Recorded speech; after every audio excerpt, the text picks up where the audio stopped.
ഒരു romcom roller coaster തന്നെയാണ് പ്രേമലു എന്ന് പറയുന്ന സിനിമ.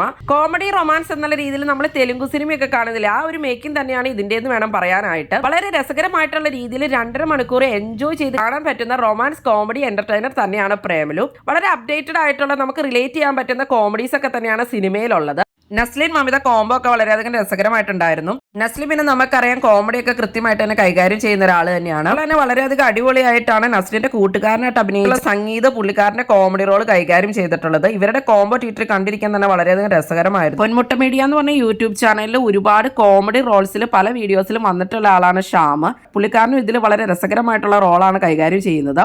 പ്രേമലുവിന്റെ സംവിധായകനായ ഗിരീഷ് ഏടി തന്റെ ആദ്യ സിനിമയായ തണ്ണീർമത്തൻ ദിനങ്ങളിൽ അവരുടെ സ്കൂൾ ലൈഫാണ് കാണിക്കുന്നതെങ്കിൽ രണ്ടാമത്തെ സിനിമയായ സൂപ്പർ ശരണയിൽ കോളേജ് ലൈഫ് ആയിരുന്നു കാണിക്കുന്നത്. എന്നാൽ ഈ സിനിമയിലേക്ക് വരുമ്പോൾ കോളേജ് ലൈഫ് കഴിഞ്ഞുള്ള കാലഘട്ടമാണ് നമുക്ക് കാണാൻ പറ്റുന്നത്. എൻഗേജിംഗ് ആയിട്ടൊരു സ്ക്രിപ്റ്റ് തന്നെയാണ് സിനിമയ്ക്കുള്ളത്. അതുപോലെ തന്നെ മേക്കിങ്ങും ഹൈദരാബാദിന്റെ ഭംഗിയൊക്കെ അടിപൊളിയായിട്ട് തന്നെയാണ് സിനിമയിൽ കാണാൻ സാധിക്കുന്നത്. എന്തായാലും നിങ്ങൾക്ക് ധൈര്യമായി ടിക്കറ്റ് എടുക്കാൻ പറ്റുന്ന ഒരു സിനിമ തന്നെയാണ് പ്രേമലു.